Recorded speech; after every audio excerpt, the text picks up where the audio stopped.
root desire of every human to want to connect to other humans, and being expressed through technology and being expressed through creative idea exchange. And so the idea-based economy is like, for example, like if when people they go to college and they learn specific things, and then they leave that college and then they go to find a job, and generally the way they communicate to the companies they want to work for is through this idea of a resume.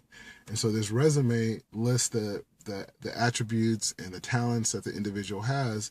And so the company decides which workers or which individuals work best with what they're trying to accomplish, like what skills are needed from these individuals. And so the value of that individual has to do with the knowledge that they obtain, and they're taking that knowledge and they're sharing that knowledge, and that knowledge has an economic value for that company.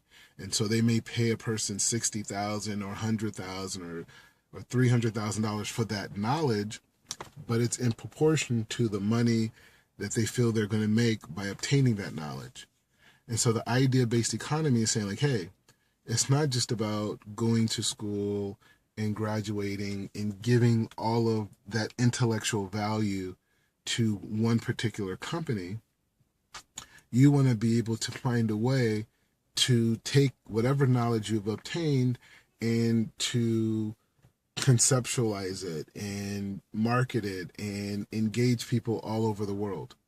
And so one of the most tangible ways to understand that is like through the arts, is through music and visual experiences and fashion and dance and poetry and just all different types of forms of human artistic expression is a very tangible way to understand it, because everyone can do it, and it doesn't really have as much of a filter. If you create a medical product, you need specific people that need it, and you need to find those people. But if you create a good song, because of what music does to people and the spirit of individuals, that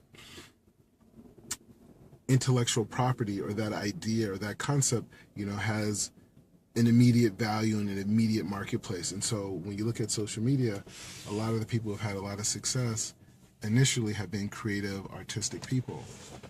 But the same impact that those ideas have expressed through the arts have the same people who have other types of ideas or other types of expressions also have the ability to make the same impact.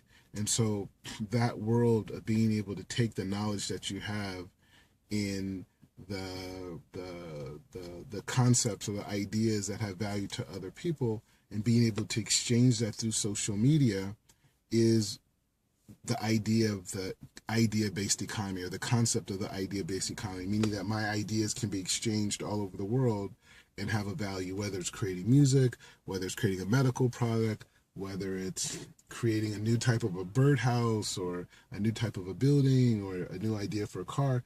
Regardless of what it is, I can create in my backyard, and I can take that idea and find people and communicate with people all over the world through social media. So I'm running for Congress because that's the future, because robot technology is here, and robot technology is saying, like, hey, you know what? We don't need humans to, work at retail stores, and we don't need, humans to do a lot of the work inside of a company that humans used to do, whether it's processing paperwork or organizing the office or communicating with clients or finding, certain types of research. There's computers or softwares that do these things now. And so now companies are shrinking and shrinking and shrinking. And the ones that aren't necessarily shrinking are outsourcing that business overseas for pennies on the dollar.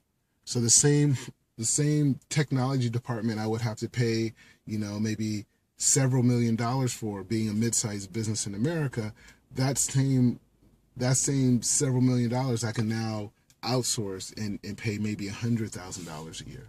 And so all that extra profit goes into my business and helps us grow in different ways. And so that's the new world. And so one of my main initiatives to deal with this situation and to create solutions for everybody is called the Social Media Business Enhancement Act, And what the Social Media Business Enhancement Act does, it says, hey, guess what?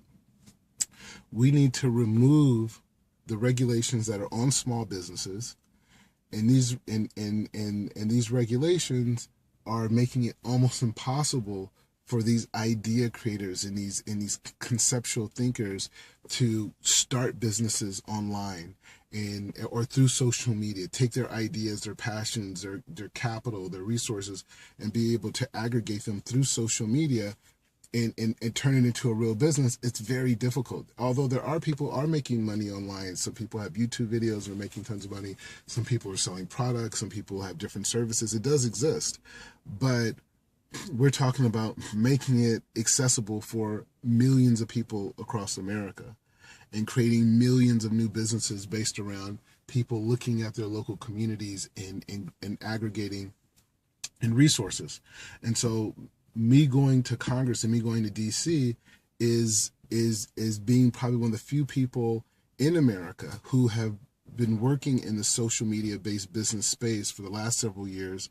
I've created global movements around it, mostly with younger people, the millennium generation, and leveraged businesses. I mean, some of them went very big. Some of them create partnerships with some with music companies, some with fashion companies, some with advertisers, some were just independent businesses that maybe not have made a lot of money, but were able to provide opportunities for the people involved. Going to Congress takes it to the next level and says, hey, you know what? It's not just about individuals with great ideas going to corporations.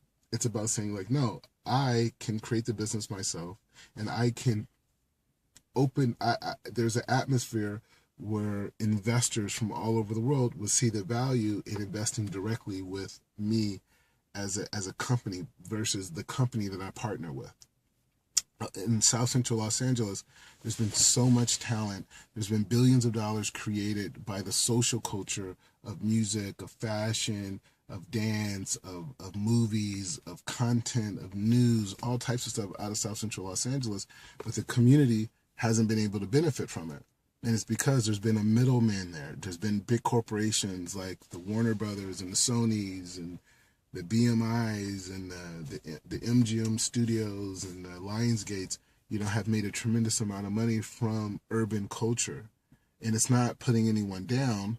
It's just saying that now we're saying in the age of the individual, you don't have to go to the corporation.